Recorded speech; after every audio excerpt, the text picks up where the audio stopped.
Woohoo! We are back.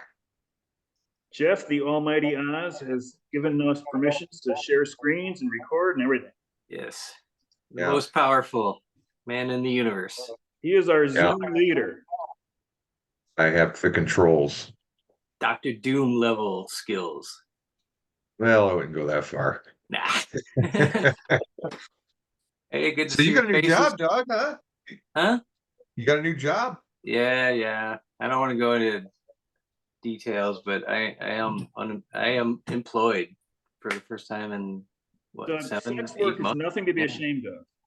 It's a completely valid way to earn a living. We talking about being a male gigolo? Oh, optometrist. Same diff. Yeah. You need eyes. Everybody needs eyes. Hey, now you're going to get your glasses at half price. That is true. I've already got my Ray-Ban sunglasses picked out and my Oakleys. Yeah, for sure. You're going to become a frame snob. Not really. No, I don't think so. I definitely recommend the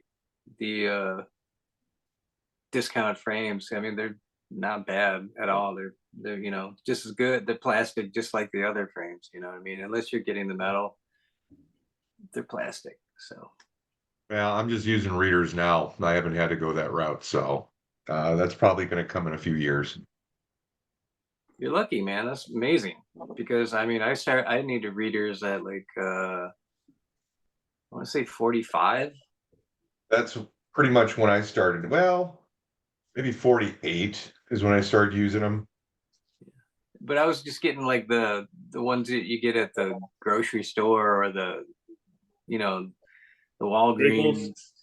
Well, that's what I'm doing. I'm just buying Walgreens ones. I use like the Foster's Iron Man series, which is a little wider on the head. Right. Doesn't pinch my shit too much. Do you Give me have progressive lenses? No. Yeah, that's what I have. You got so Lou knows so progressives are weird. There's like a dot in the middle there. That's your computer like vision, and then below that is your reading vision. And depending on what package you get, if you get high resolution, you can go like that, and you got like almost bifocal type reading on the bottom. It's worth it totally. And then the top. Let me guess, you guys sell those? Yeah, we sell all that shit. I still use my reader. I still just use the readers to read, even though I have bifocals. Honestly, there's like one company that owns every one of those eyeglass stores. You know, like you got your Four Eyes, which I work for, and then you've got Lens Crafters, and then you've got my eye doctor, my actor. So just because you call it 4 different things, the same guy owns them all. He can price fix the fuck out of everything. Yeah, it's a company in France. Oh, here we go. They bought up all of the American optometrist shops. Crazy. I mean, yeah, they literally own everything. I was just going through this with Elizabeth when we were looking. It's like, who the hell owns Alaskan Airlines? And it's a bunch of hedge funds. And then we looked into all the other airlines, and it's all the same hedge funds. Yeah. Oh, so the same guys, the same hedge funds, all like 10 different hedge funds own all the airlines. They just take turns at being the top dog. Right. There's like 5 people that own everything. Yeah. Bill Gates and Warren Buffett are 2 of the 5. Well, they weren't seen on any of that. I think they just invest in some of these guys, but trust me, they own everything. For sure. I mean, I'm not a conspiracy guy, but in reality, the companies that they own like 75% of America. Well, I got Anywho, how about this week in baseball? Twib? This week in baseball. Yeah, Mel Allen. How about that? How about this day in baseball? I love waking up to that show. That was one of my favorite shows to watch when I was a kid. Me too, man. Yeah, I love the music. Yeah. Yeah, it came on like what, Saturday morning, right? I'd like to have Saturday around noon. Yeah. I'd like to have that music on in a loop during our auction. Not loud enough that it would get in the way, but just to have it there. I think that would be nice. I wonder if I can find the music to This Week in Baseball here. On Mel YouTube, sure. Allen. All you need is an 8-hour version of it. He did have a good voice, Mel Allen did, didn't he? How about that? Right? Yeah, right. Yeah, nice call sign, and I love those old school guys. Well, I'm going to get started sharing the previous week too. So we got 2 weeks to go over, but I'm just going to go with the glance, the old glance. So I don't want to shortchange anybody that had something good in the old, the previous week's glance. Well, I didn't have anything good in the previous week, so I'm going to snooze this one. All right, so this is old glance. I'm going to share this. I call the tab old glance. Can you hear that?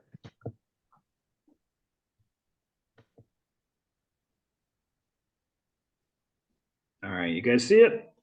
Yeah, it was. Yeah, there we go. All right, so here's the glance that ended with September 8th. And I'll just go over the new stuff. So Knockers took over the IPO bridge a week ago. And Let's Play was our paragon of pitching pace prudence. Those are the new things. And then Weekend Warriors was Let's Play, and McBride's were the straw spinners, but pretty modest, right? 1.5 wins over and 2 under. You've seen a lot worse. And then Players of the Week, again, ending on September 8th, was, I'm in the right tab, right? Yeah, Cal Raleigh for the Dads, and Cows had Eugenio Suarez, who they got in the trade with, I don't know who that was. And yeah, I know. And Mookie Betts at middle infield player of the week. And Satch had 2 also. They had Kyle Schwarber and Chris Sale. And then Knockers had 2 as well, Jack Flaherty and Raisel Iglesias. So that was the week that was. And then here's where we are now.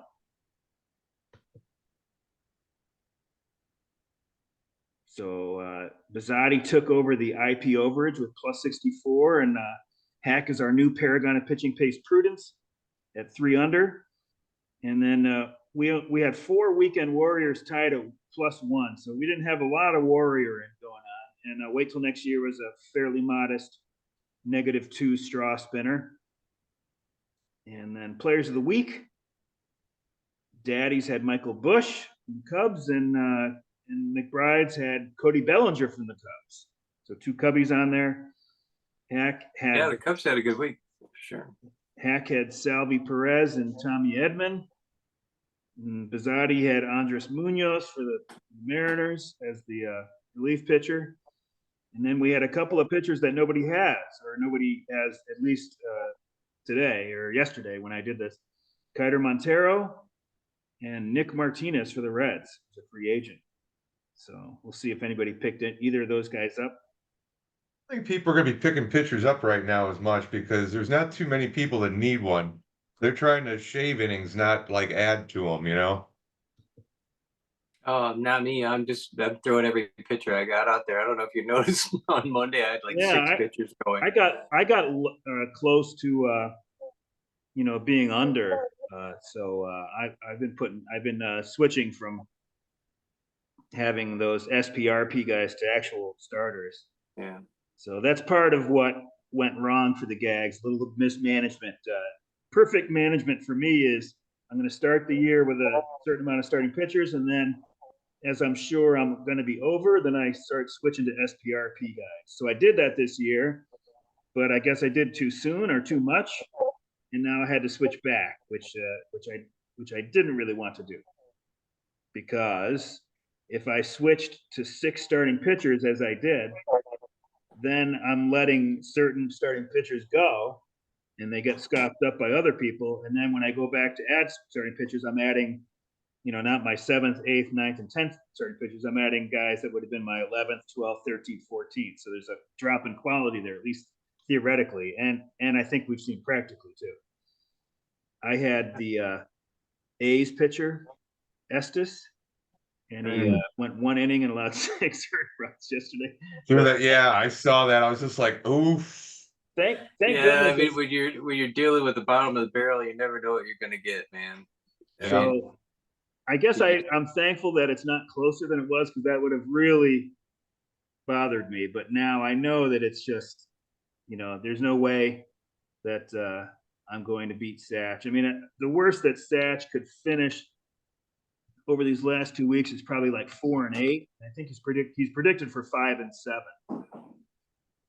I mean, I think it's amazing that I don't know. Well, when he was moving and all that drama was going on in his life, it definitely was not paying as much attention. You could tell.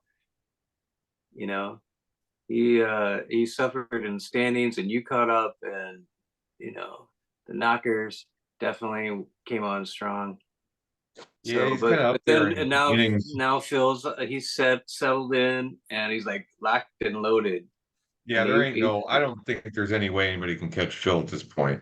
No, Yeah, I no, I mean, don't think it's so. not mathematically impossible, but it's going to be close to It is. impossible. It pretty much is. It pretty much is. So, it's funny. I know Phil is like, Satch is up. I think 130 moves, and they've got, they're only 11 away from the max. And the other day they picked up Nick York for the Pirates. yeah. Because it's Satch, like I'll scrutinize the move. I go like, oh, that Nick York. I actually thought it was a move for next year, and maybe it is. Maybe he'll be the starting second baseman or something like that next year. But I said, to myself, I just said, if Phil only has 12 moves left and he used one of them for this NA guy, then he must like him, because he wouldn't just be doing it. Like, for me at this point, I would just be picking up, Drake Baldwin, just because I have an open NA spot. It doesn't really matter. I'm not going to reach the max, but I know for Phil it was a consideration. So he wanted that Nick York guy, and he just got called up, I think, today. But not that I think he's necessarily was trying to do it for this year, but maybe that's the Pirates starting second baseman next year. And he's got a nice $1 guy there. Have you ever thought about changing to like a 5-man SP rotation and then filling out the rest with SPRPs? I almost feel like that's the way the game is going right now. Like high leverage relievers. But you wouldn't reach the max. Are you talking about in the constraints of what we do? Well, yeah, I mean that's an issue. Meeting the max IP is an issue, but I mean, definitely you want to reach the max, and you want as many of those innings to be relievers. That's exactly. definitely true. So, and right now we have what, 3 reliever spots, right? Yeah. Yeah, seven SPs. But I was at 7 relievers at one point. Yeah. Last year, So I get, I mean, I guess it's another argument for streaming, because if you really want to maximize, you would have these few starting pitching slots that you would just stream, maybe even in the entire year. Maybe you have a few aces, I don't know, but yeah, they're all in the DL. Like I said, I just don't enjoy doing that, and so I'm trying to do it the way that I want to do it. But I can't argue with the fact that it could be better to stream. Like catchers, it could be best to have one great catcher like William Contreras, and then only have one other catcher, and that catching spot is just something you stream pretty much every day. I mean, I probably should have done that with Campusano. I thought he was really going to be have a good year. He started out really strong, and then he just really did nothing for. Well, he was supposed to be the guy. I mean, the beginning of the year, he was the guy, and Higashioka came over and did really well. Exactly. They liked his defense. Yeah. And his offense. So, but the way things look in March, and the way they look in September, it's 2 different things. 2 different things. So I picked up the other. I picked up Gary Sanchez, who also qualifies at DH, which is right. But whatever. But he's playing more. That's the thing. So I don't know. Even in March, Sanchez was listed as a starting roster player, but just at DH. He's not going to start over Contreras, but so in March he was he and Mitch Garver were the 2 catchers that were listed on the depth charts on Fangraphs. That's the ones that I use. I think they're the best ones, but they're not perfect. Yeah, Fangraphs, great. But they had Mitch Garver as another starting player, and obviously he wasn't the starting catcher, over Jonah Heim. But things change. Things change. Right. Like Jonah Heim got cut in my other league. Just someone dropped him. Wow. He's dropped in this league for a minute. Yeah, for a minute, right? Yeah. I'm like, what is there something wrong with him? I couldn't fathom it. He just was probably really fucking just shit in the bed hitting, and somebody got fed up with it, I mean, it happens. I've been looking at this, staring at the screen here for a minute, and I realized I'm not mathematically eliminated from fourth place. This is what would have to happen for me to catch fourth place. I'd have to go 6-0 in the last 2 weeks of the season, both weeks. But I would also need Gambler's Spear to go 0-6 both those weeks. But the first week I would need Hack Wilson and Let's Play to go 1-5, both of them, and then Bizzotti and Baked, both of them go 2-4. So we're what, 2 weeks away from the end of the season? 2 weeks? So it's actually mathematically possible for me to get in fourth, but it's not likely. Let's take a look at IP innings left. Jeff, you could actually have Spear go 1-11 as long as you had more points. True. Yep. So, but you always want to win it outright. Hey Luke, can we take a look at IP innings left? Because that's going to come. That's going to be a big factor in the next 2 weeks for sure for the. Well, you can see Daddy's. The luck has not helped you at all because you should be 70 and 74 according to your points, and then that would be a totally different ball game. You'd be a half game out of fifth. Oh, Daddies are ahead of me in Buddha for first time in a while. I've been in Buddha jail for 3 months. Yeah, you're runner-up Buddha King. And wait, and then Gags. Sombreros has been our lucky laggards for a lot of the year, most of the year. Let's Play right next to him. Game and I guess it's about 2 games difference. So if we look at IP, so Bizzotti's 64 over, Knocker 63, Satch 60. So those are our big 3. You're up 90, or no, you're minus 90. Spear. Wait a minute, what? Oh, that's games played. Never mind. I can't believe I'm only 25 over. I thought it was 1,000 over. I've been just using SP.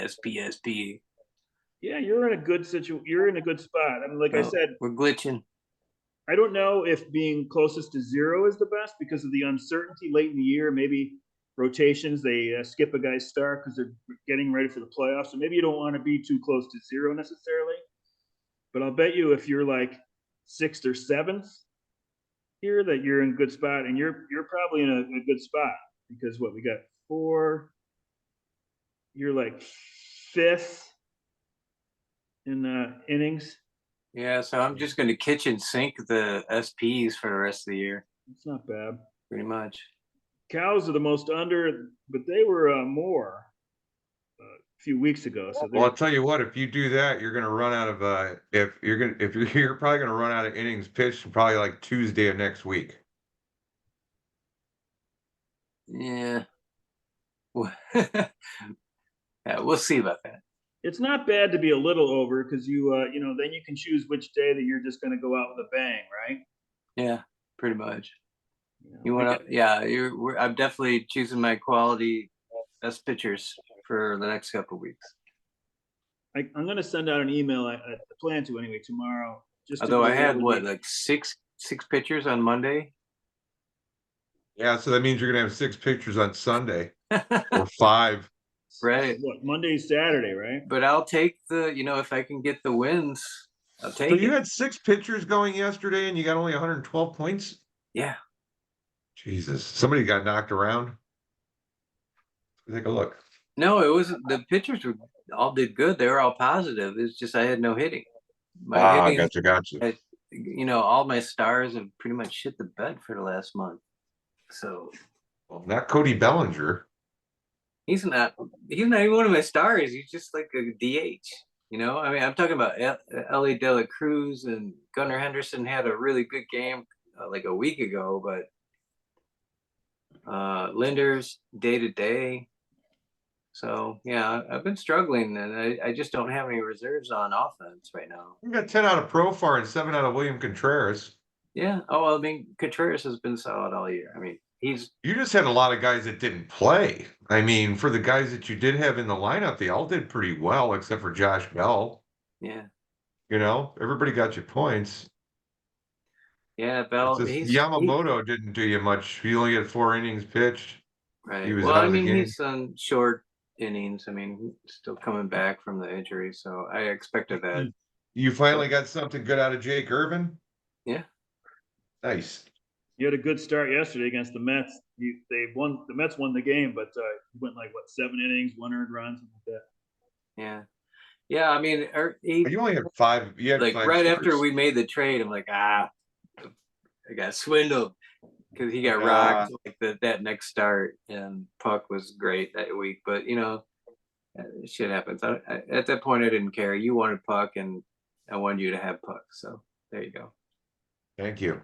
He shoots, he scores. No, he was great all Puck year. is in the net. But I never really. I mean, I felt like I haven't been in the top 3 probably since what, like June, maybe. His In terms of Puck's role changed when he got traded. it did big time. Yeah. How about the Cubs, man? What the fuck? As soon as they're out of the race, they're like awesome. Did they mathematically get eliminated? Yeah. And when it doesn't matter anymore, it's like, yeah, we're the best. But I tell you, Pete Crow Armstrong is a really exciting player. Yeah, he Watching looks that guy, good. man. You know, it's funny because it's like He- picked him up just when he started getting hot. And I heard a post game interview with him, and he was kind of bummed out. He made a fucking terrible mistake on the field, and blah blah blah. And they were asking him, when do you feel like you've actually made it in the MLB? He's like, when I start hitting like I did in the minors. Yeah. And right after he said that, he started fucking raking. And that's Yeah. right after that, that's when he hit that inside the park home run. Right. And like 2 days later, he did something else. I'm like, you know what? He's still out there. I'm going to grab him. That's And he awesome. went on a tear right afterwards. I'm like, I had him at the start of the season, and then he came up and he couldn't hit the fucking ball. And I just couldn't keep him. I couldn't maintain a roster spot with him at the time. I mean, you're because I lucky was to get him already back. fucking I mean, sucking. Yeah, because I mean, he's a really good player. yeah. You know, you know who he reminds me of, and it's not a MLB player. It's Norm Lund. Pete Crow Armstrong reminds me of Norm Lund's game. Why, the Norm layout in the center field and catch diving balls? He was an amazing fielder, and he would steal like second and third. It's like automatic triple. If Norm got on first, automatic triple. He was a fast guy, great fielder, laid out with the glove, and speed. Yeah, he totally reminds me of Normie. You know, it's funny too, is as long as I've known Norm, he never struck me to be the athletic type. Well, I mean, we were young. I mean, we're talking like early 20s when we were playing baseball. 22, Well, that's true too. 23. We were all in could rock see it. I mean, like, bands or he's not a doing some big guy, crazy but- stuff, And Did you guys go to school? Did Norm go to school with you guys? No, actually, I met Norm through neighbors of Chad's above when Chad was working at Underbar? no Black Beetle. Oh, Black Beetle. Oh, okay. So Norm and Brian Schuth lived together, and they were in a band. They were in several bands, and they were in a band with Tom Maduki, which Lou knows from college, but I Yeah. don't think Jeff. I don't know if you know. Tom or Rubber Dookie. I think so. Yeah. And What was his last name? Maduki. Mioducki, I think. Yeah, I was in a band with Tom's brother Dug Maduki, and we were the Double Dug band for a while. But then we changed our name to I forget what it was now. Could have been the Double Dug Duo. No, I don't know. Yeah, Double Dug. I guess You double. just should have called it Maduki. Maduki's a great name. It is a good name. I love those guys. It's like Rubber Sudoku. Dookie. Yeah. Yeah, it's like Sudoku.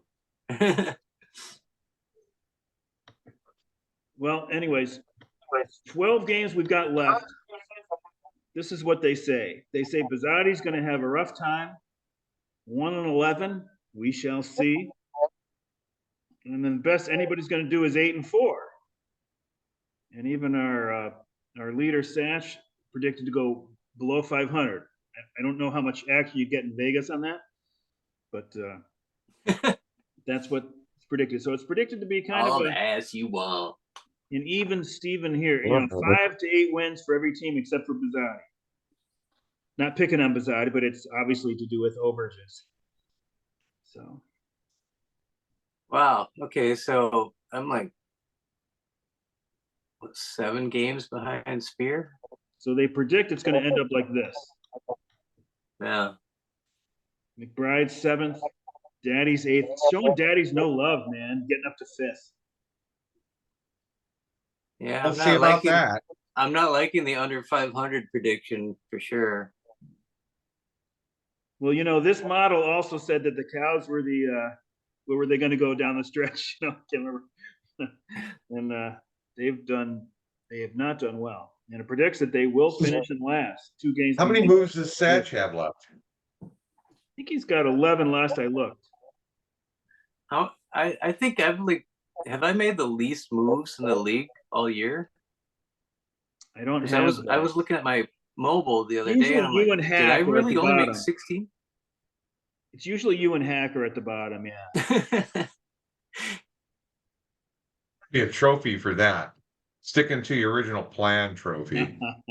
I mean, me and Chad are the same way. We're like old school that way. We like our team, and we're gonna keep them until they die, basically. I'm a buy and hold guy, but I still make, you know, like a middle amount of moves anyway.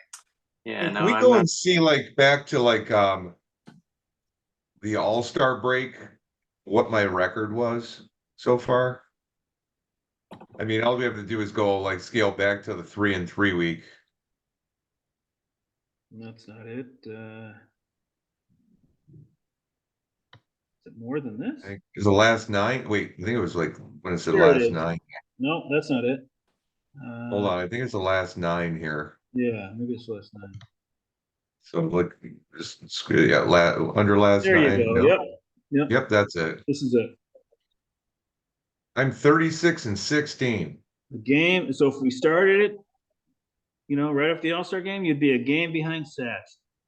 You know, I was toying with the idea of right behind him in points too for the second half of the year. I don't know what you guys think of this, but I was toying with the idea of, since we're going to have 13 teams next year, we're going to have $100 extra, of giving 50 of it to the first place team, because about $50 gets eaten up by the trophy and the mailing costs.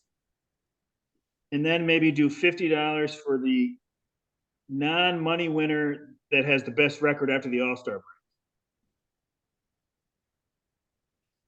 Or maybe I don't know. Whatever you like, Lou. Well, I definitely want to hear input on that one, because, you know, you could manipulate it a little bit, right? You could you could be under an innings and then go, you know, push all your chips in. But I don't know if you would do that just for the $50. You know, it would be only half as much as fourth place gets. But just something to think about. I've been thinking about it, so we'll think about it over the next few weeks.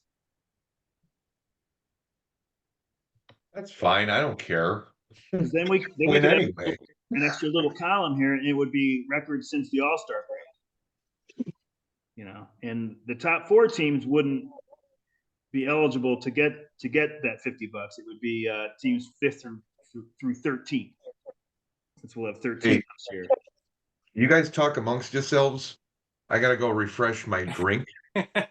What are you drinking, by the way, Jeff? Jameson and Diet. Okay. Oh yeah, the usual. I'm drinking the small box Shard from Ooh. Boda. Lou's drinking the I big know box Lou's sip drinking his on. box of wine. Yeah. What is that? Riesling? It's a red And blend. what is your bud of choice these days, Jeff? What's a red blend? Okay, what's it Yeah. what's blended together? Well, they didn't get a real good look at the grapes. They just kind of threw them in and they stomped on with their feet, and whatever it was, they were like, it's some sort of wine. We So don't it's a really know. blend of toe jam and grapes. Oh no, we're talking, stems. different varietals. Like you got your Pinot grapes, you got your Cabernet grapes. You might throw in a little Sauvignon Blanc in there just for extra blend weirdness with the white with the reds. But it depends. You never know with these box companies. They don't give you the proprietary blend. I trust the box. I don't care what they put in there. It's still got alcohol in it, right? Could be As like long- 5% riboflavin or something. Number one, it's not a box of wine, it's a bladder of wine inside a box. Well, that's funny because I have a bladder inside of my box. Also. Oh, you got a box? The box of the gut. There's a bladder inside of my gut. Oh, you see, box means something different to people out here. Yeah, same here too. I know what you're saying. Dougie two ways. Well, I've got something else to show. Let's see. Yeah, Jeff likes this kind of stuff though, but let's take a look at your team, Doug. All right, I'm all for that. We'll look at it for the year first. So McBride's is a hitting team. Our average to slightly above average. We're a speedy team. We're a base stealing team, but let's see if the algorithm plays out with our base stealing. This is all on a rates basis, obviously.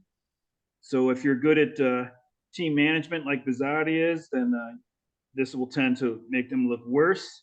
Mm-hmm. Although Bizzotti is not a good hitting team, but I bet you their hitting points aren't, 11th or 12th. Right. And just out of curiosity, let's take a look. I didn't mean to focus on Bizzotti, but we'll see what they are in hitting points.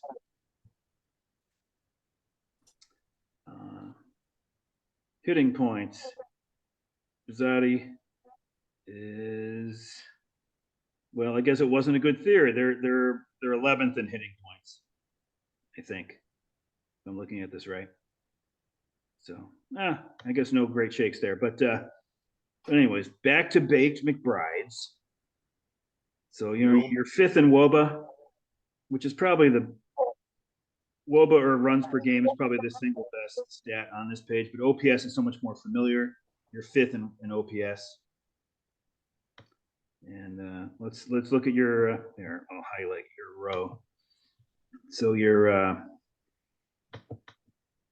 stolen base percentage, you're 5th. That's just percentage. That's not just, it's not overall your stolen base. And you're 10th in ERA, 10th in FIP. So you're below average pitching wise. Your K minus BB is 9th. So yeah, so below average in a lot of categories that I thought I was doing good.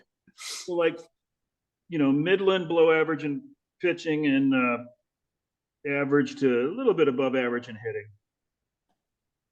So that's probably works out to where you are. You are 69.74. So that's about where you'd think. And your Buddha, you're a little unlucky, right? You are I was should pretty be much 73 and 30. That would come in handy because then you'd be in 5th. So when you're in the middle here, I guess those Buddha wins really come in handy, right? Yeah. Jeff would be a half game out of 5th. You'd be in 5th by a couple of games, by 2.5 games. I think I was like pretty low on a Buddha. I was a Buddha loser pretty early on. I'm not sure. I think it's because I've had so much going on, looking for jobs and unfortunately beer league was not a top priority, although it was an everyday priority to get my lineup in there. And And I some know of this is Chad's, just, some of it is luck. I mean, yeah. we can see that some of it is design, it's gamesmanship on Sunday, like, making a push, but some of it's just, you go 2-4 with, 410 points, and then somebody goes 2-4 with 360. I mean, that's just the way it is. Right. And I was carrying like 3 catchers for a while, trying to get the extra games and catcher. I guess that's just chasing a dream because you never predict who's catching unless you have you know, the lineup every day when it's released, and I don't have that luxury, unfortunately. I get up in the morning, I select my lineup, I go to work or I do whatever I'm doing. Hey, this is raw stats. And you can see stolen bases, you are way ahead. If this is a rotisserie league, you'd be number one. You would have been in the position where you would probably traded away a stolen base guy or two, for something else, because 256 and closest team to you is 180 Bizzotti. So you've got a Yeah, I tough mean one. that kind of makes up for my lack of homers. Because I mean we're talking Ellie De La Cruz and Gunnar Henderson type guys on my team, so they hit home runs, but they also do everything. They're getting doubles, triples, stolen bases. I guess that's where this stat, this runs per game, which is it's not really an official stat, but this would have stolen bases in it. So Yeah. isn't that funny? Your WOBA is actually fifth, and I don't think stolen bases are in WOBA. But you're actually sixth, and I don't know. So none of these Your numbers. WOBA is throbbing. Right now I'm having a supporting stomach what I'm cramp, trying and to. that's my WOBA right now. All right, so Jeff's back. I think that let's look at for the week. We didn't look at for the week without you, Jeff. Hey, can you do some? Hold on a second. Huh? I'm gonna do a You do that? Dracula for a minute here. Watch it. Watch this. I'm gonna do Dracula. You can talk over the music. See that? Like my Dracula? So for the week, hitting wise, the daddies dominated. They had the highest WOBA, highest runs per game, highest OPS. McBride's had the fourth highest WOBA, fourth runs per game, fourth OPS. And then pitching wise, I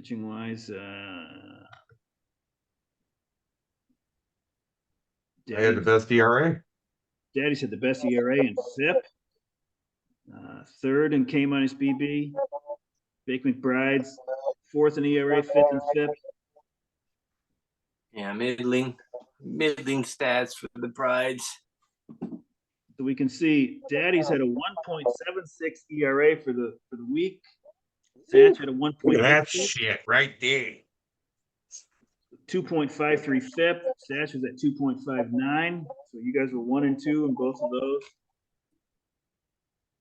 McBride's had a decent week, 2.61 ERA, 3.24 FIP. And we'll go to the hitting. So Daddy's just had a nice week. 818 OPS was number one. 353 WOBA was number one, and 5.78 runs per game estimated was number one. Dude, I think that was the best week I've had all year, to be honest with you. I don't think I've gotten that many points in another week. Well, you were top hitting, top pitching, basically, right? So, yeah, it was pretty good.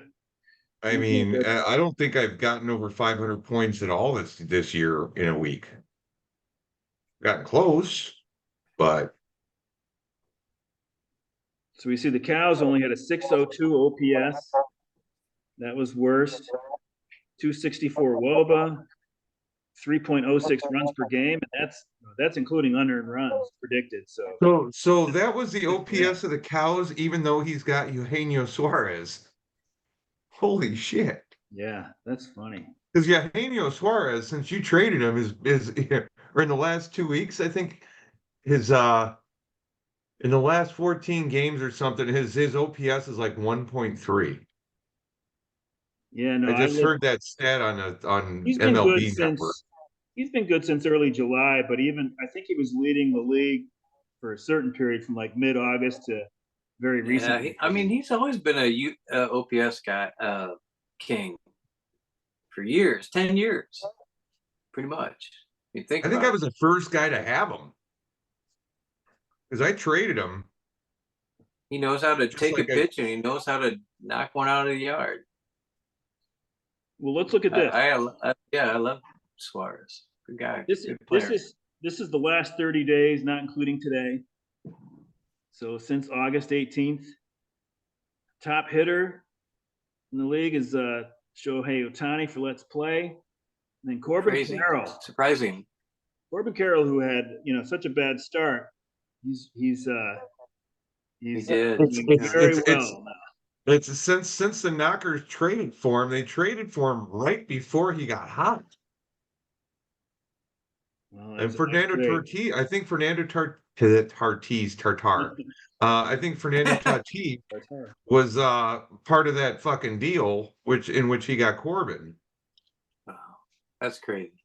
But here, I had Brent Rooker to start the year off, and how did you? What was up with that, Brent Rooker? And man, dude, I don't know. And look at Churio. I've got him in my other league, and his August was amazing. I mean, his August one is probably going to win like many team leagues. You know what I mean? Rooker got traded to Let's Play, and that was it a 7-player deal or something? And he's not slowed down. He's number 3 as far as hitters. Churio for the Dads, who his future looks good, right? I mean, and Eugenio. He's going to be a stud for sure. Yeah, he went through he did this. He went through the same thing Pete Crow Armstrong's going through. I mean, exactly. Except that he didn't do it as extreme as Pete Crow Armstrong, as far as like how shitty he was hitting to start this to start it off. I mean, at least he was getting a hit here, a hit there. But I traded Justin Steele for him before the season even started. And I think Churio is actually a better prospect than Armstrong. Absolutely. I think everybody would think that. Yeah. Hitting wise, yeah. But even Pete Crow Armstrong, man, that guy he hits a 450-foot bomb. He's on here. Yeah, he can hit the long ball. He's just like you know what he's doing? He's doing that thing where he's the kid joining the union crew for the first time, right? And he's trying to bust his ass and make his name, right? And not be a bitch. And he's doing a good job. Well, it's funny, you look at the top hitters. I mean, Corbin Carroll, number 2, he was traded.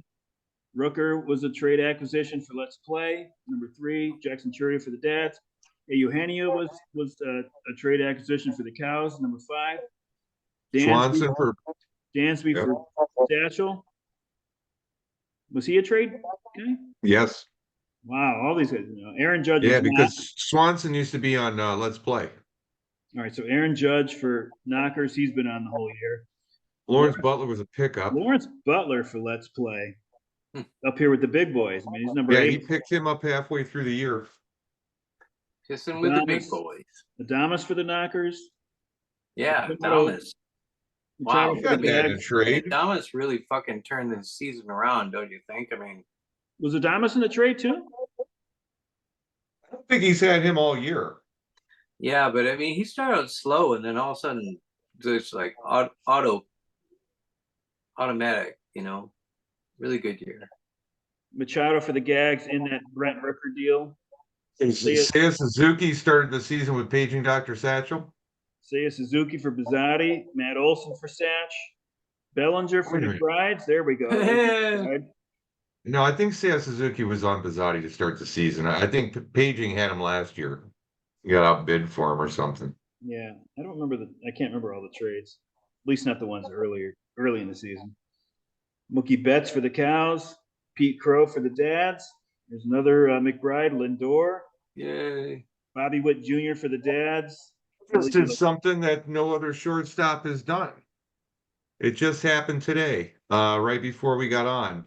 So he is the first shortstop in MLB history to have two 30-30 seasons. Really? Yeah.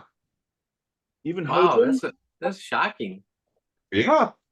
Even I mean, Howard See, consider Johnson? think about it. Back in the day, those shortstops weren't your power hitters. Well, no, they weren't. Of course not. I mean, you go back to Gary Templeton, like when they had the 30 triple, 30 stolen base year, that was what they did. You know what Yeah, I but he mean? didn't hit 30 home runs. No, he did not. But he hit Howard- like 20. Howard Johnson for the Mets didn't do it twice, or did they not consider him a shortstop the whole time? Yeah, well, he played third for a while. Well, let's see here. Maybe it was back-to-back 30-30 seasons. Oh, back to back. Okay. I don't know if it's back-to-back. I'm just wondering. Oh, no, the first shortstop ever to have multiple 30-30 seasons. Wow. All right, another McBride, Francisco Lindor, who's been out for a few days. Maybe he'll be back. I think maybe on Thursday against the Phillies.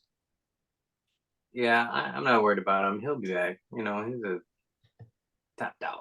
Bobby Witt for the Dads, Ellie De La Cruz for Baked, Jose Altuve for Spear.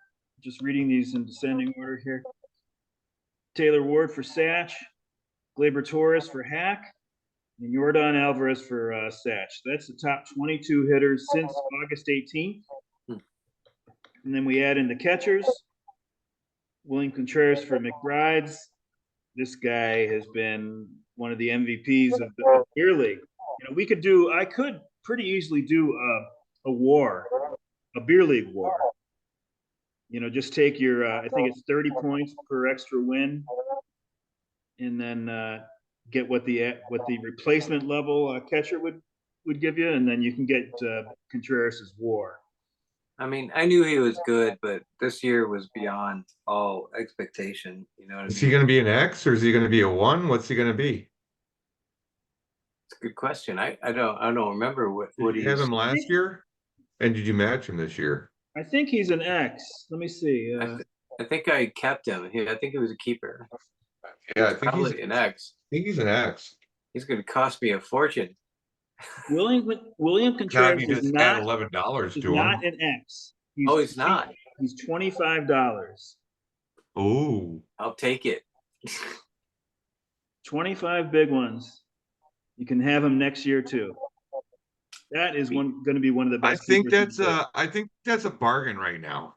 That's pretty good. I mean, that's not like you remember when Mike Piazza would go for $66 or $67? Oh yeah. I mean, I'm not saying that Contreras is Mike Piazza, but Hey, Lou, can you tell me where Cal Raleigh is on the money scale? I love Raleigh. I love me some Raleigh. I like that every week. Dave Kingman of 2024. Every week I bring up this. I have it at my ready, the dollar spreadsheet, the salary spreadsheet, and most weeks we don't look at it. But now I'm looking at it twice. Cal Raleigh is at 20, no X. Oh, so that's a good keeper. Oh, absolutely. Finishing I didn't even know that when I traded for him. I'm just like, what the fuck, chips forward to me. Yeah, no. Finishing out the catchers, we got Salvador Perez for Hack. I mean, I've got Sal in a AL Roto League, and he's done much. I mean, I liked him, but he's done even better than I could have thought. I mean, he's not having that monster year he had, whatever year that was, a few years back, but it's a pretty damn good year. Pretty damn good year. and he's finishing strong. And he plays a lot. He's like, if he doesn't catch, he'll be a DH, and it qualifies at first. I don't know if he's playing any first. Right. Well, that's why I picked up Sanchez, because he's a DH and he can play catcher. That's two positions. Yeah. Even though I think I kicked the tires on him early in the season too. I had him for maybe like 2 or 3 days.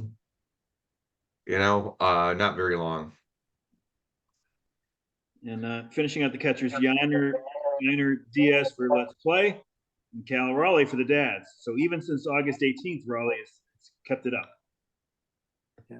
Pitching wise, Bizzotti's got the top 2 since August 18th. Pablo Lopez and Jose Barrios.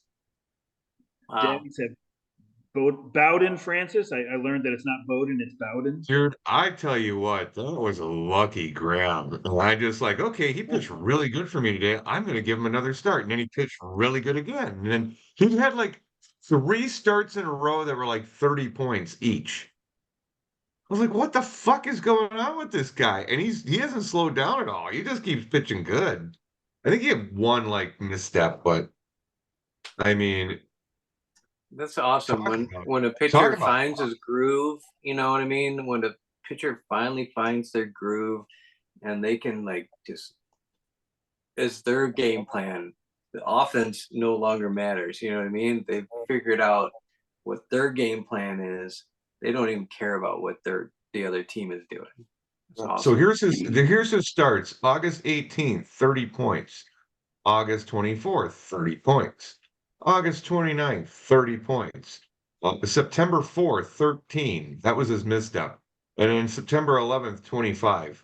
And then he plays tomorrow against at Texas. So I'm noticing a pattern there. Like he'll go 4 or 5 days with no points, and then he gets points. So if you can catch him during that day when he's going to get all those points, that's. I'm just kidding. So it is pronounced Bowden Francis. He is named after the college football coach, Bobby Bowden, right? Really? Yeah. Yes. Oh God! I learned that on a Mets telecast. Bobby Bowden. He was he that Oklahoma coach that ended up coaching the Dallas Cowboys? No, or no, it was Barry Switzer. Florida That was Barry State, Switzer. Never mind. No, he was like Florida State. Yeah, Florida State. Right, I was thinking Barry Switzer. Like 15 years ago. I don't know if he coached anywhere after that. All right, Shota Imanaga. Shota from McBride's. Chris Sale for Satch, Sean Manaev, and David Peterson, 2 Mets lefties for Platinum Sombreros. Framber Valdez for Let's Play. Zach Wheeler Bizzotti. So Bizzotti's got 3 of the top, what we got? 15 starting pitchers here since August 18th. Seth Lugo and Joe Musgrove for Satch. Yeah, Waite's got a couple of guys there. Max Fried and Paul Skeens for Waite. Yeah. Skeens. Kyle Freeland was a free agent when I did this. We all missed him. Not anymore. He's 14th. Now he's a proper 18. Lollygagger. Yeah, Satchel. He's already on Satchel's team. Oh my God, Sombreros. This is the 3rd New York Mets lefty on the Sombreros that's in the top 15. So he's got Quintana's been pretty damn good lately. Manaea Peterson and Jose Quintana. How about that? So if you look at that, you got 3 pitchers in the top 18. 15. That's why your Mets have been winning consistently. Your pitching has come around. 3 lefties on the Mets, all on the Sombreros in the top 15. Pretty nice. And then relievers, I did their total points minus 3 times their innings pitched to just get their wins, holds, saves, and earned runs in here. So according to this method, it's Kirby Yates for Satch, number 1, Helsley for Play, Ryan Walker for Spear, Clase for Sombreros, Tyler Holton for the Knuckles, go to the bathroom, and Michael Kopech for Satch. So Holton has not been the closer with the Tigers, but I think this shows that our point system, as long as you get, if you How get did guy that how gets did saves and Satch holds, acquire Kopech, by the way? what? Because how did Satch acquire Kopech? He wasn't on his team originally, was he? Yeah, that was a deal too. I don't remember. Yeah, Was that was it a with wise me? move. Was it with me? No, maybe I dropped it. You might have picked him up. I can't remember. Yeah, I think I dropped him. I think it was me. I think I dropped Gosh. him because he dropped to like, middle reliever status with the Dodgers. At least he used Yeah, to. yeah. And then he's worked his way up to being either the closer or next to the closer. It's either him or Phillips. So Kopech, it was really kind of he was important in the other league I'm in, the National League only, which I led all year, Lou, wire to wire, and lost against the fourth round team. The fourth, Oh, you got a playoff. I did. We had playoffs, and I lost against the fourth seed. Yeah, I don't know. Playoffs, it's weird with baseball, isn't it? You never know. I mean, it's just crazy. And my team was solid. Someday I'll go over it with you, but not today. Yeah, I know this is boring, but in that AL Roto League, I'm in second. I'm holding on, and Yeah. could fall to fourth, maybe fifth. I don't think so, but I'm just hoping to God the season ends and I'm still in second. I've got so many White Sox in the team. It must be driving people crazy. I've got Corey Lee, Andrew Vaughn, Lennon Sosa. I've got Dominic Bless you. Fletcher. I've got this other infielder, One more. Amaya, maybe for the Oh, God. There you go. There's 3. I've had the worst allergies. I've got Davis They always Martin, come I in think is his name, threes. starting pitcher. Anyways, I've got a ton of White Sox. I mean, a ton. How can you be in second with that many White Sox? That's just crazy. But I picked him up to get plate appearances. That's 4. So we'll see. I'm afraid I'm going to drop right before the end of the season. Yeah. But if I can hold on for a second, it's great because I owe like $250 in transactions. So this league is going to cost me like 250? Wow, that's a lot. This league's going to cost me like $400. Now, if I come in second, I'll win like 800. So I'll be plus 400. But if I come in second, I'll lose. I mean, if I come in fourth, I'll lose money.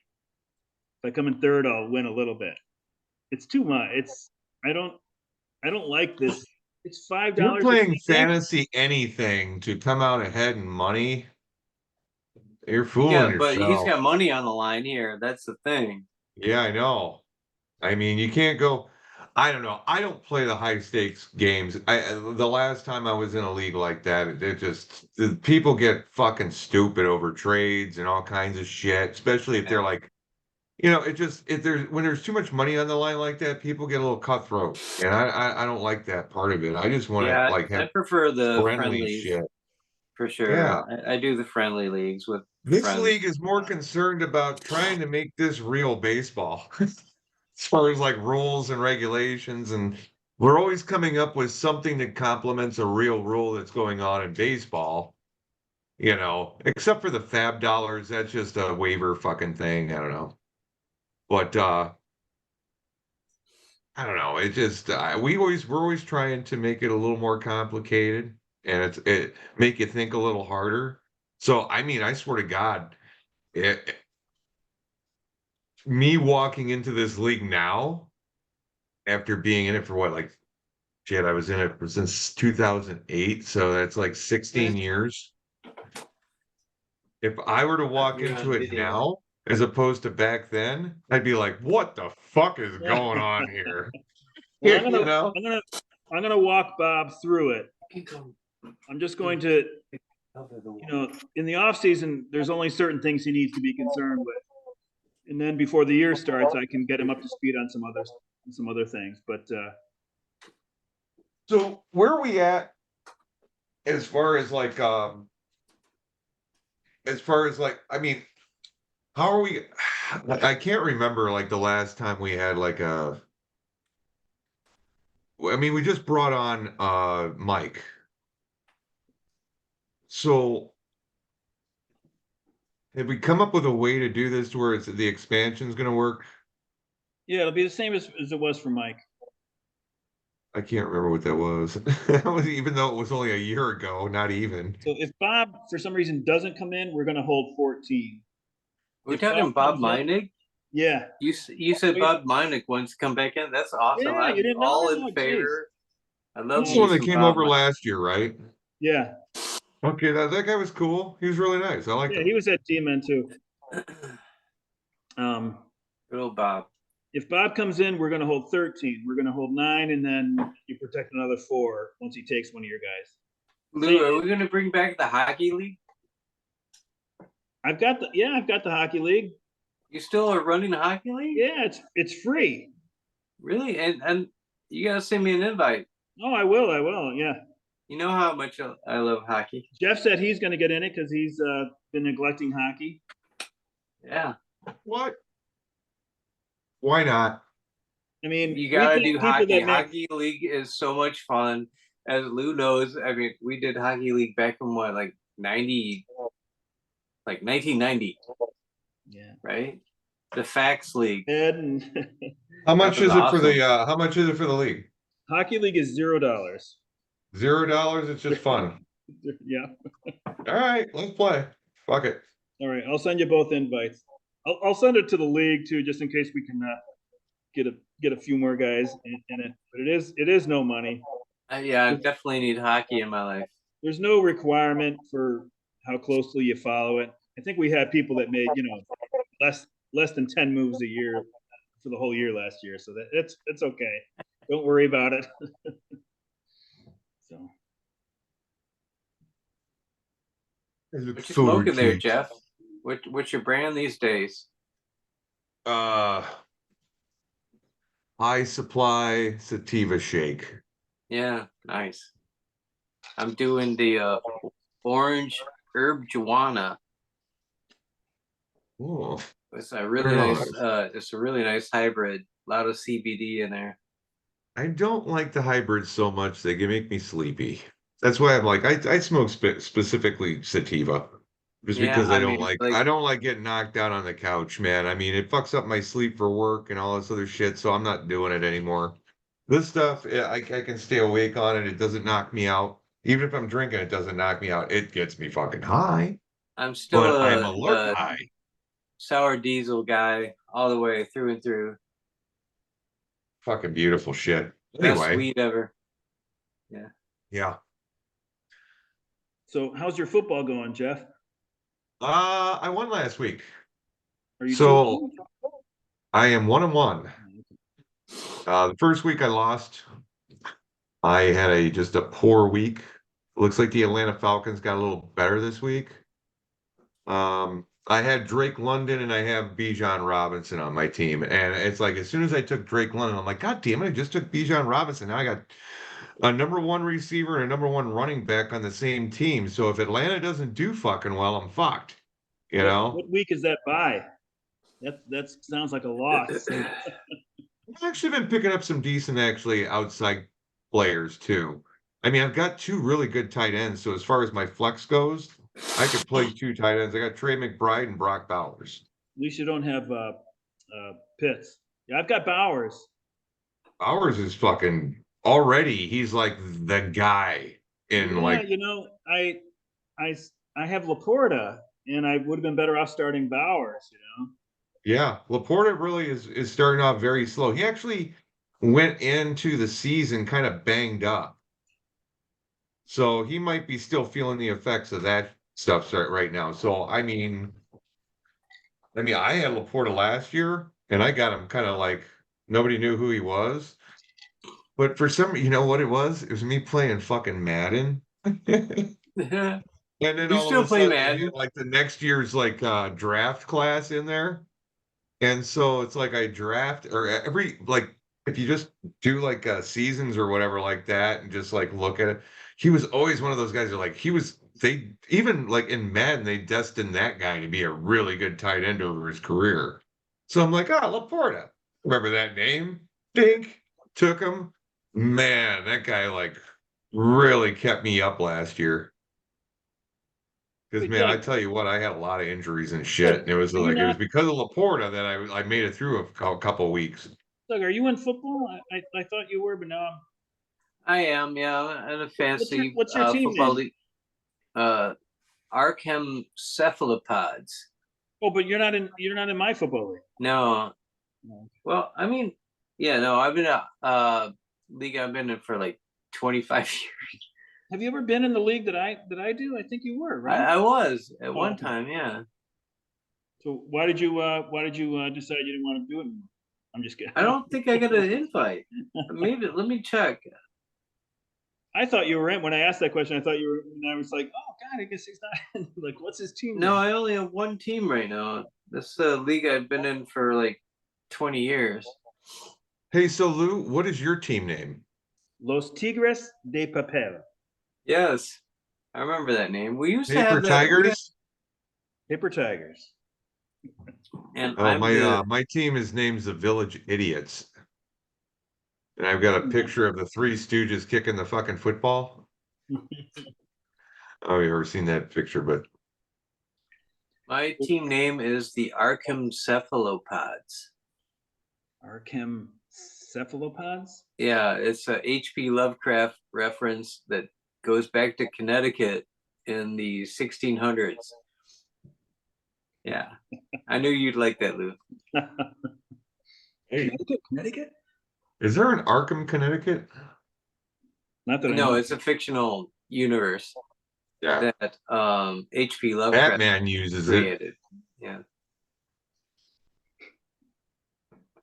Well, I gotta try to get you in the football league again next year. I guess I didn't realize that you weren't in that. Oh no, I love football. I mean, I've been loving football since I was like 5. You know what I mean? Well, beer leaguers, we've got Sean, Norm, Steiger, Kimmler, and Bob Meinig, who is going to bring. Yeah, mining. Yeah, from the old days. And then I've got people. Hey, maybe we do one of these little like maybe we do like one of the last podcasts or something with him. Unless he's like undecided. Mr. Bob. Yeah. Well, next week I asked Kimmler. I As haven't an heard back, but introductory thing to the next next week season. would be our last one. You know, Next week's before our the last season one. ends.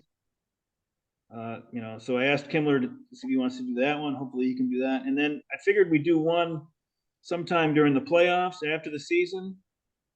Well, I tell you what, I mean, I don't mind doing 2 more, you know, like next week is going to be the last week of the season, Right. and do maybe one after that, but invite like 5 or 6 people and just have like a kind of a group kind of thing. Just Yeah. you Well, I know, was thinking like we'd have Larkin again, and then maybe Phil would you know probably Phil. jump in. I think too many is tough. I think too many is awesome. I think we should have Larkin, Phil, Chad, Norm, and me, Yeah. and you guys. That would be fun as shit. You know, whatever, man. Let's not take it too seriously. Let's just get everybody together and fucking talk some baseball. I mean, we'll let each other talk. You know, we won't try to talk over each other so much. We could like take turns, you know. Sure. Yeah. You know? Or have one person like you are the hub and you dictate like you're doing a debate, and maybe you have some questions and stuff, and maybe you just go to this person, and then the next person. You just basically, once he's done talking, you just go to, okay, same question to you, Chad, you know, shit like that. And then we could just have a good old fucking time with it. Yeah, that Yeah, sounds that'd be good. fun. I want to try to do it like some night when maybe the baseball players are off. It's hard, you know, because it's pretty much an every night thing. But I think there's a night in there, depending on how things shake out, that there wouldn't be any games, you know. So we'll see. It wouldn't be right after the season, but it would be, you know, maybe sometime in the middle of October or something. All right. Well, either way, it's been fun, brothers. Peace out. Oh, You're out? You're piecing Yeah, I'm out. outie. Doug, always good to see you. Yeah, good to see you too, buddy. I Take might care. have to, where do you work? What town is it? 4 Evanston? eyes. In Evanston? Yeah. Okay. I'm gonna have to come see you for some of those progressive lenses if I get Yeah, the you're gonna option. need them. Do you get commission and stuff? Oh yeah. All right, cool. I So if I do anything with eyeglasses, I'm coming to see you, bro. okay. I look forward to it. All right, Keep man. I'll up, see you. buddy. Thank you. You, Dougie. All right, leave already. He's at the planetarium, right? I don't know. Yeah, yeah. Talking about Planetarium. me. That's funny. You But like, can't figure out how to leave. really? Please go away. I'll see you, bud.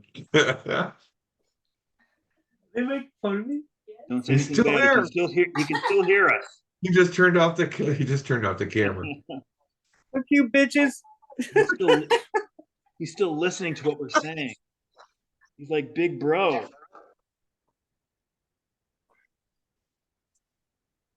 You know what? It's funny. If you can't figure it out and he doesn't. Ooh, Okay, there we go. I was about to say I could He actually gone. just like boot him from the room. he gone. Oh shit. God damn it. You know what? Were you able to hear the music? No, You couldn't hear the music? Okay, hold on a I could second. see the music, and I could hear the Did you colors. feel the music? Let's see.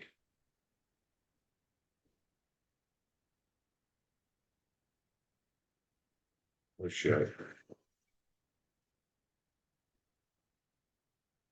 Well, it looks like I'll be ordering the trophies again, and you know what makes this nice is that I only have to replace the last digit on the trophy. The name stays the same, the year is the same except for the last digit, so it just makes my job, a lot faster.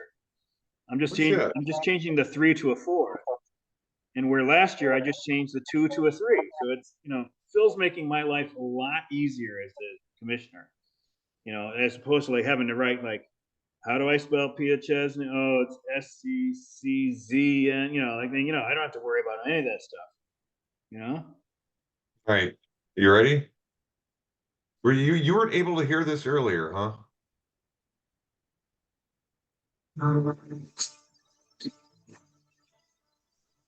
I heard something, but I don't know why I can't hear it.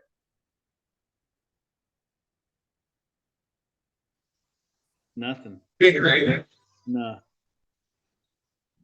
I see you grooving though, so I understand it. Visually, I understand the music. Couldn't hear any of that music. No, I heard something in the very beginning, and then it was it. Holy fuck, weird. Because it was loud as fuck on my end. There's some kind of sonic fucking weirdness going on between Yeah. my microphone and, or maybe it's the way it was recorded. Anyway, it was a This Week in Baseball theme. I Yeah, don't know look why. at this. You got to That's get like crazy. an 8-hour loop of that for the auction. Oh god damn, man. People would be just like, oh, stop it already. That would be like psychological warfare. People will just start the draft off with playing that song. We'll all stand up and pledge allegiance. Pledge allegiance Yeah. to This Week in Baseball. Yeah. I pledge allegiance to the pennant. Oh, shit. Good luck down the stretch in your quest for fifth. Yeah, it's probably not going to happen, but I'm just trying to get up the ladder as much as I can by the end of the year. It's, As you should. yeah, actually, yeah. You get extra dollars, get better waiver claims. I mean, why wouldn't you? Tanking does not help you do shit in this league.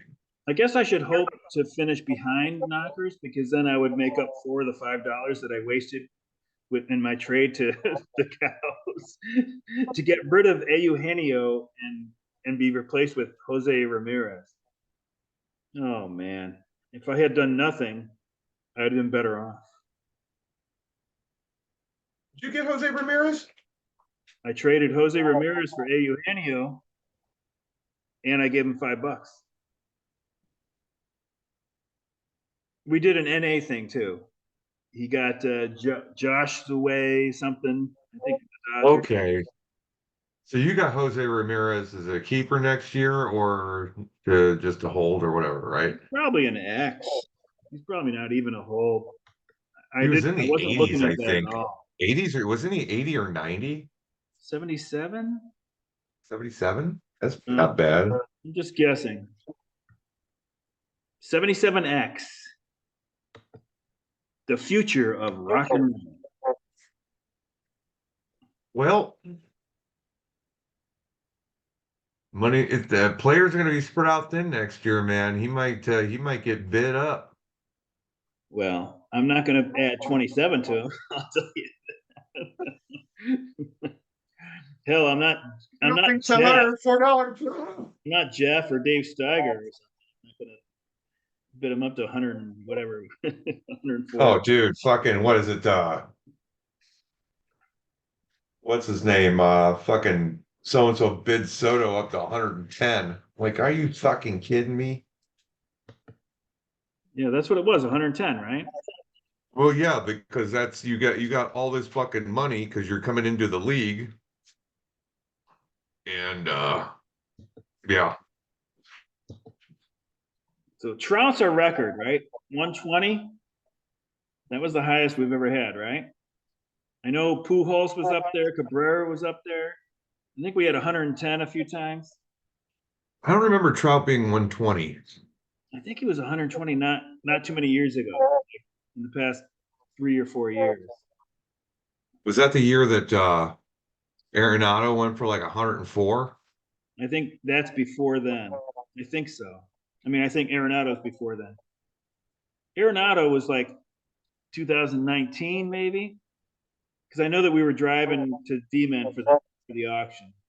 And the last year that we had a Oh D-Man yeah, was that was that 2019. D-man. I remember that. It's like, Jesus fucking Christ, you guys took that. I was so pissed off.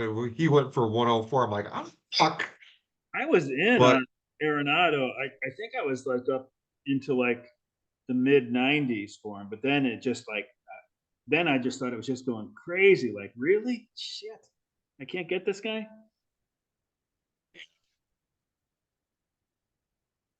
yeah, And did you match that or did you let it go? I had to let it go. I couldn't afford him. Couldn't afford him. At that point in my time, I didn't want to pay for a 104. But Soto, especially around this time when we're 12 teams, going to be adding a team. I might keep him at that and just let it go, X. Yeah.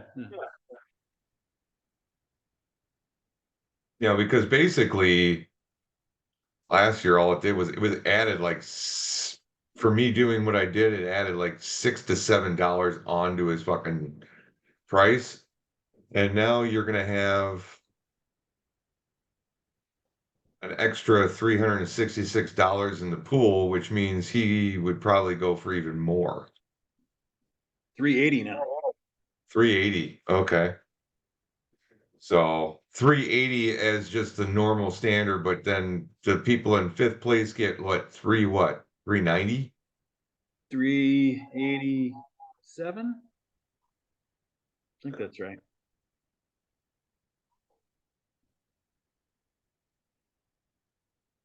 Oh.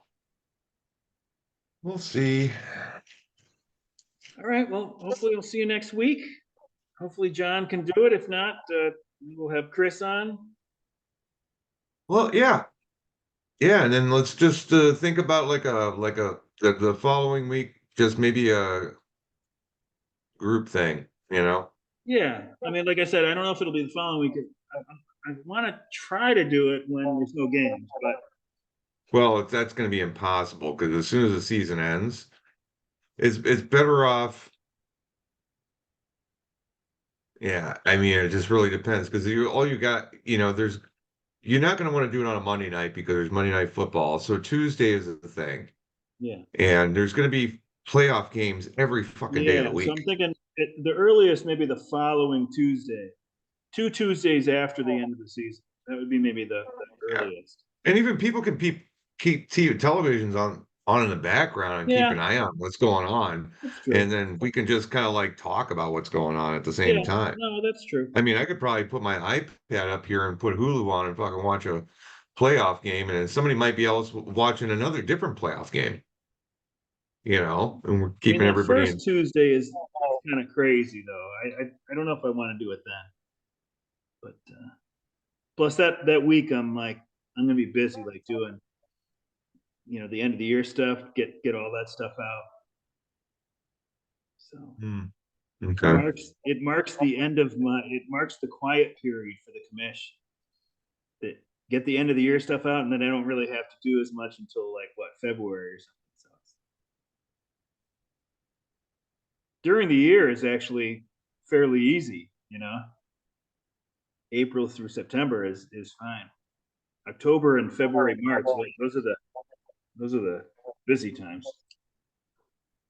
Well, yeah, you're putting a lot of effort into like the statistics of this all. I like this weekly thing. I don't know why I didn't think of it before, but now you can see when you have this 6-0 week, you can see why. Like, oh man, his ERA for the week was 1.76, or Yeah. it's just an easy thing to do. Just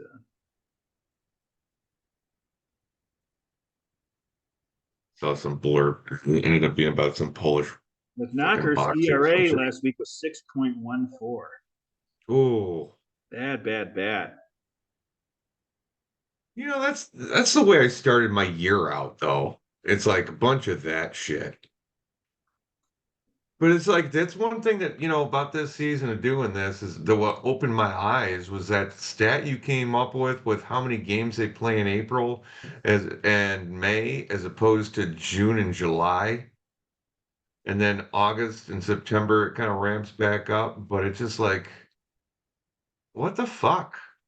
And they wonder, July is it's like low most of because the of the games are All-Star getting break. played in April. June only is 30 days, but still, they should be loading up before the All-Star game. Those Yeah. should be 7-game weeks for everybody. For about 3 weeks. And then you could like have fewer games, in April, and I then wonder if more it's I wonder if room it's a and thing with, here's the thing. I wonder, it has to be something that has to do with the players union, I would have think, because maybe people want more time with their with their family and stuff during the summer, you know, some of the players, so they can go out and go to the beach with the kid or do, yeah, on a I day, guess it's possible, yeah, because that you would be when know? school's out. Yeah. But still, I mean, I don't know. They should do it, I think. There's shift some of them over at least, you know, send some to July, send some to June I and mean, just get it all out, get it off April completely the most and make extreme. April your dead month, like of like 600 games or I don't know, like 800 games, I not mean, 800, they have 750. weeks where you're scheduled for 4 games, Monday through Thursday, right? Now, I think the Thursday before the All Star game, you don't want three games going on that day. I mean, that should be a full slate because everybody's going to be off in a few days after that. So, like the Mets are playing 7 games this week, right? They got 4 games, Monday through Thursday, and then Friday, Saturday, Sunday. That's the way it should be before the All Star game. At least that week before, and maybe even the 2 weeks before, and maybe even the 3 weeks before. I mean, as soon as the NHL and NBA playoffs are done, those should be 7-game weeks for everybody. As much as logistics allow. But maybe you're right. Maybe that's something that they don't want to do. They don't want to bunch up the 7-game weeks all together. I don't know. There should be baseball. Well, there is baseball playing pretty much every day of the week, but we don't need these days where there's just like fucking 2 games or 4 games. You know what I mean? Well, at least not before the All Star game because everybody's gonna be off 4 days. Four Yeah. days after that. So I don't know. Something tells me that might be part of like maybe a bargaining agreement with the players union. Maybe. But I just think I think it hurts the game a little bit because I mean when you're coming straight out of like, you know, coming straight out of spring training and it's balls to the walls, you need a little bit more time to warm into the actual season. And some of these guys probably come out trying too hard, too fast, wanting to start the season off hot, that it pushes them a little too hard and they have to pitch too many times in a month. I don't know. I just think I think it has a lot to do with some injuries that happen in the beginning of the season. When they start the season, they do add that extra day in there. So if they started on Thursday, a lot of teams will have that Friday off just in case Thursday's bad weather, and then they'll move it to Friday. And even the week after that, maybe they are like I don't remember, but I remember the Mets not needing a fifth starter until maybe the second full week of the season. But then after that, they get right to it. So I don't know. Hey, oh, by the way, happy birthday. Oh, thanks. My So your birthday's birthday was like a week ago, right? February 29th. That's my birthday. When is it?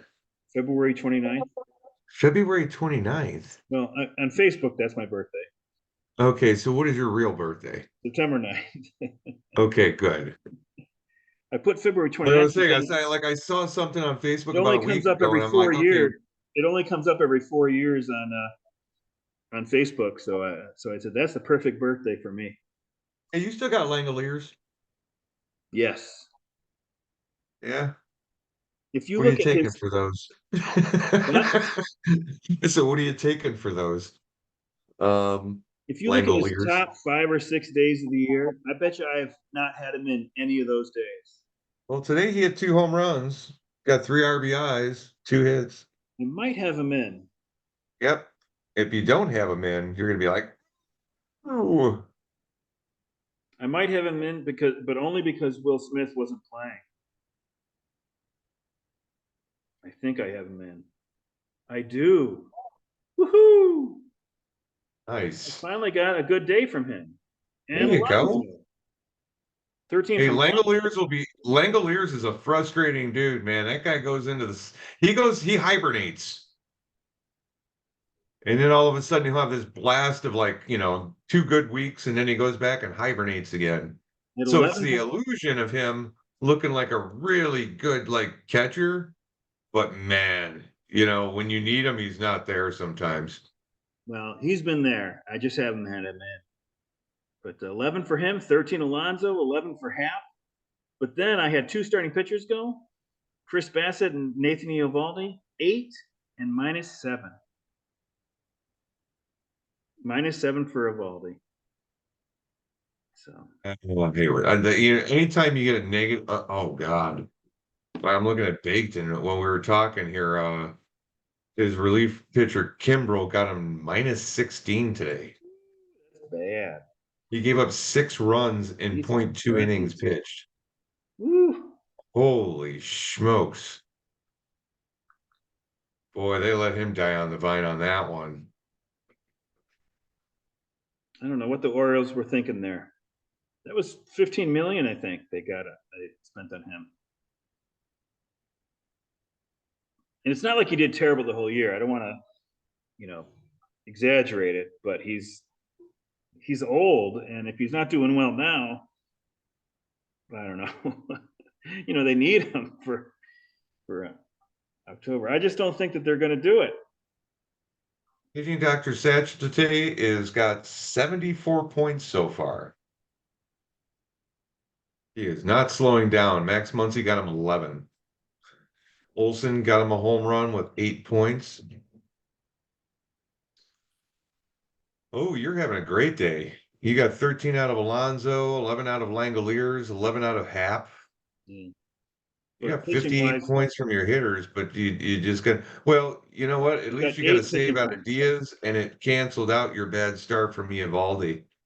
So basically, that was a wash. But Bassett had 8, Bassett's so got so I got he's not 8 going to points win for my that game, pitchers. so that's not going to help you. I think Satch is hoping to do well this week, and the next week he doesn't care. Oh yeah. If he's got a 7 game He wants lead, to get it. He wants to get it. Well, yeah. if he's got a If he seven can game make lead, sure he's not, if he's 7 games up, yeah, then next week he's just going to be like, meh. yep, that's all he's hoping, and he might very well do it. He's up by what, 9 on knockers? What was it? 8. 8 on knockers. So as long as he doesn't lose a game, more than a game, he's got it. Yep. Yeah. And Knockers has a lot of innings, just like him. So he's just hoping, just got to stay close. I don't think he's as worried about me, but as long as I don't gain more than 3.5 games on him, he's got it. So. The Knockers today, they've got 63 points. He had a start. Jordan Wicks started today too, and he only got him 3 points. Ursa got him 2. Holton got him 11. Detroit, man, what the fuck is going on there? Those guys have come to life. They actually might make the playoff. I wonder how that feels because they traded Flaherty away. Like they were done. And They're doing all of that, even with Javier Baez holding them back. well, he's out, right? Is he out? They've got some young guy at short. I don't think I can get his name. Let me see if he's on the IL. Yeah, he's not playing. Unless he's He's IL 60. So now you see why that fucking team has all of a sudden come alive. He has been out the whole time. That team, when that team went on that tear, is right when he went out. Because August 22nd was his last game. He went out, and August 23rd, they played the White Sox 4 games in a row, and then he hasn't played since, and he's done for the year. So what does that tell you? Okay, so let's go here. I'm gonna go over and see Detroit's last their record over that amount of time. The Tigers are like the dads. They've been doing well.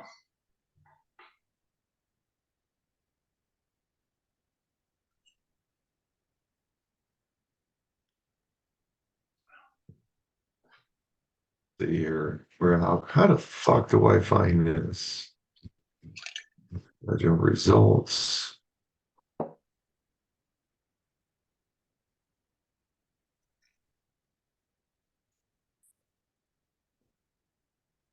Like the dads are only 1 game behind Satch since the All-Star break. The Tigers are like 23 out of 33. They've won the last 23 out of 33. So they're 23-10, basically. I know they've got one of the top records in baseball since a certain period of time. Padres, I think it's awesome. Tigers, Cubs, Mets, Let me just Google something here. D-backs. See if I can find best records. Stros.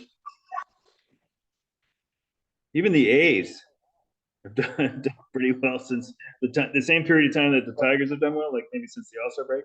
The A's have done well. The A's, I don't understand the A's, man. They always seem to do well. I mean, they have their little blurps of badness, but then they always seem to get back on their feet and always compete. It's an anomaly to me because they've always had shit owners who give a fuck about the people around them and their fans. All right. They know what they're doing with scouting. Detroit Tigers are 31-23 since the All-Star break. And I shit you not, I swear to God, they're like 23-10 in the last 33. That's the stat I heard the other day on the score when I was driving home, which blew me away. I'm like, how the fuck are they doing this? So these guys start hitting. And The Dads are 36-16 since the All-Star break. so I'm the Padres. Look at the Padres right now.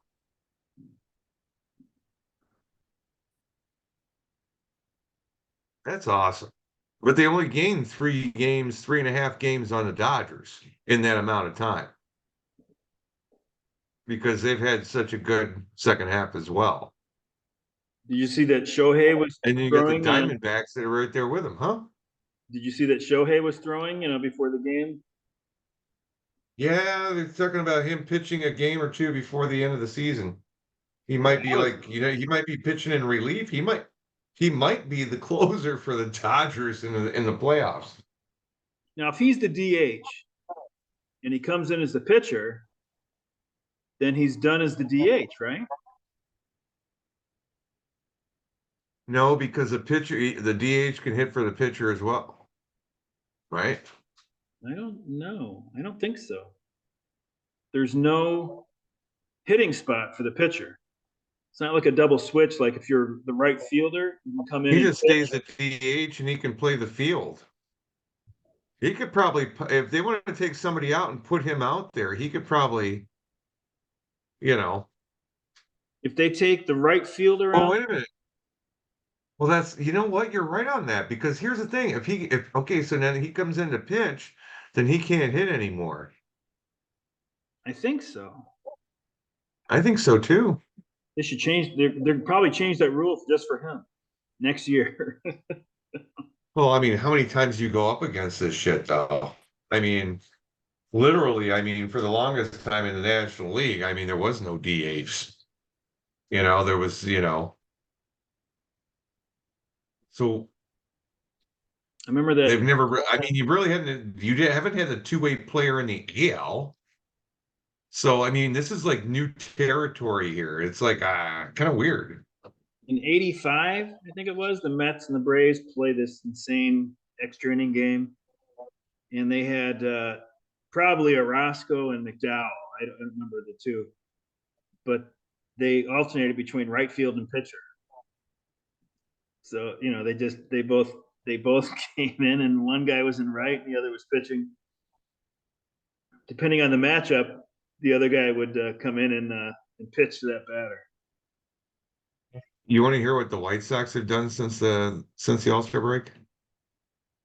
But they won a couple of games recently, right? Yeah, but they're 9-44 since the All-Star break. What are they doing tonight? Don't know. I don't think are they playing tonight? Got to be playing tonight, right? Tuesday? I don't know many people who have any of their players on the teams here. I'm trying to find it. Griffin Canning, I think, is pitching against them. Okay, no, Los Angeles. Okay, they're losing to the Angels right now. It's 2-0. What inning? Top of the fifth inning. Come on, Sox. You can do it. Top of the fifth.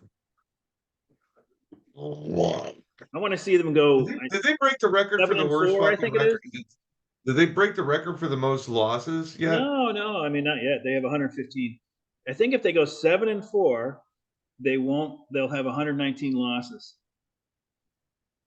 So I want to see them go 7-4. Yeah, hot streak, man. So what are they at now? They're at what would that be? 36 and 115, something like that, I think. No, okay, 7-4 from today. Today? Yeah, including today. Okay. I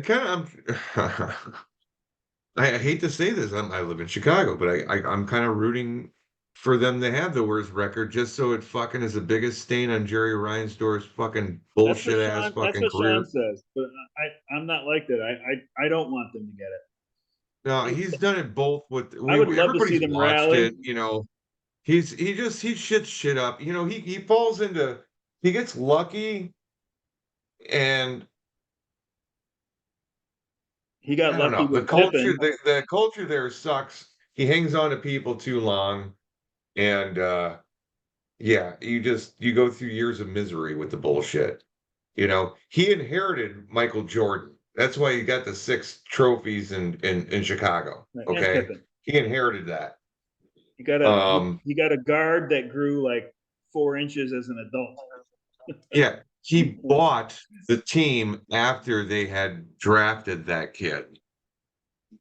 You know, and then on top of that, as long as he's owned the White Sox since like the fucking early '80s, um, one World Series title, maybe two playoff appearances.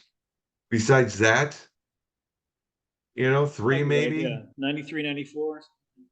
Yeah, Well, not it's fucking 94. pathetic. It is fucking pathetic. You know, so you know, even if you're in the game that long, shit like that's gonna happen. But he wasn't responsible for the fucking. I wouldn't say he was responsible for the Bulls years. Okay. Because he like yeah, he got Michael Jordan. Now, granted, he made Jerry Krause general manager. That worked out great. You needed Michael Jordan. You put pieces around him that were pretty good. So be it. Well, I talked about this before. I mean, they didn't realize how lucky they were after that happened. You know, I mean, I'm not saying that they didn't do a good job. They did a good job. I mean, they did a good job keeping that, the second three-peat going. They added complementary pieces like Rodman. They did a good job with it, but they didn't realize that the position they were in was good fortune. They thought it was like their doing. And then I think they really believed when that team dismantled after the sixth championship that they'd be back. Maybe it might take 3, 4, 5 years, but they didn't realize, no, you're The never thing going to is, be in this let position it ever keep again. going until you fail. Yeah, they should You have kept know, it going. They should have. I don't like to renegotiate contracts, but they should have tried to keep Pippen happy because he was such a good player. You and he know, was with them the whole career. yeah. I You mean, know, he never. Well, actually, he wasn't. He played for the Rockets. They traded him to the Rockets. That's they right. were they just were lucky in ways that they probably would realize now. Right, Krause is dead, right? No, he's not. Well, Uh, yeah, Jerry Krause is dead. but they were lucky in ways that probably they would understand now. But at the time, I think they were cocky and they were like, "We can do this. This is a piece of cake." Like they didn't realize Yeah. this is a once in a lifetime thing. You should keep it going as long as you can. It should have been an eight-peat. You know, uh, Yeah, that's the way a lot of people around here felt too. And it was just like a kind of like a just what the fuck are you doing? but it was still pretty great. I was there. I enjoyed it. I could never, But I could never call you myself don't think Jerry a true Reinsdorf Bulls could have fan. But vetoed all that? Oh, we're just gonna ride this out. You know, he didn't do the smart thing. He just like, if it's gonna save me a nickel, I'll do it. I gotta hit the bathroom real quick. oh boy, we should Take me just to the fucking room. we should just end I'm it. listening. All right, I'll try to be as entertaining as I can by myself. Well, let's see. Well, we've got 12 days of the season left after today. That's entertaining, right? Oh, okay. Jeff, you can't leave if there's nobody else here. Hmm. Hmm. Chicago, Chicago, that title in town. Chicago, Chicago, I'll show you around. I love it. Bet your bottom dollar you lose the blues in Chicago, Chicago. The town that Billy Sunday couldn't shut down. On State Street, that great street. Okay, there we go. Got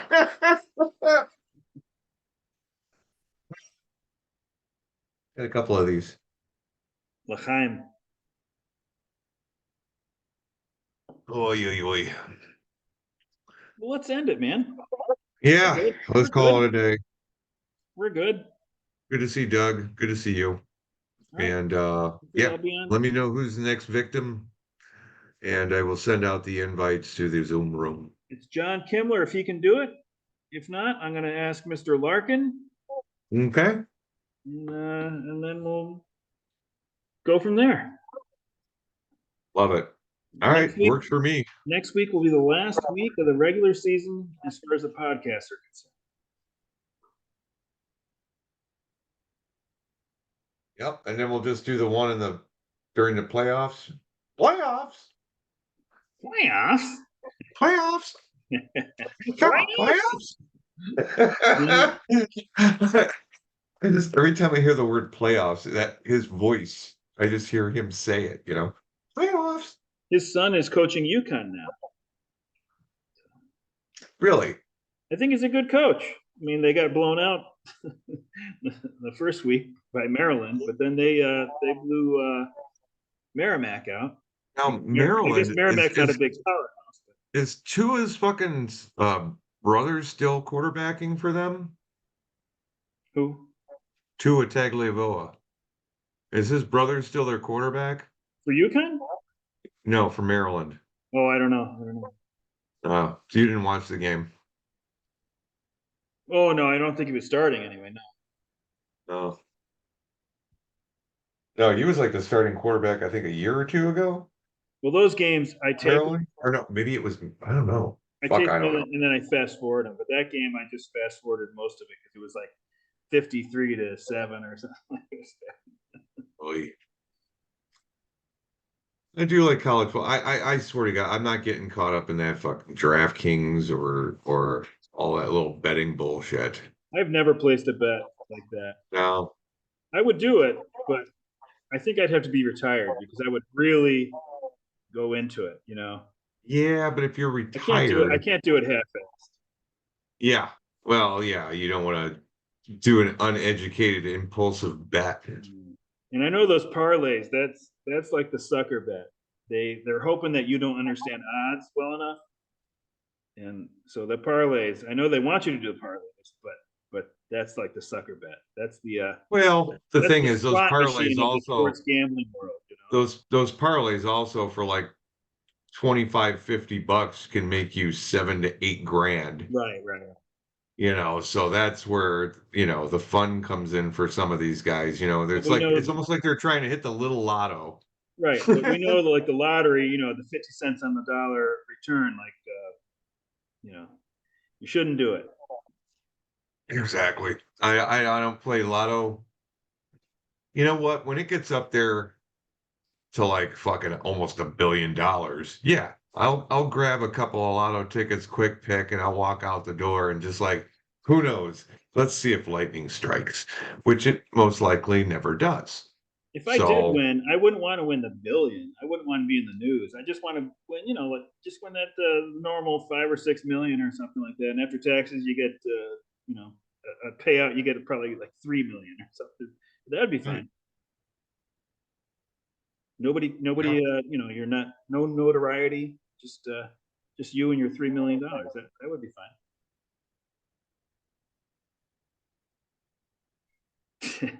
Yeah, I would be cool with any of it, really. Free money is free money.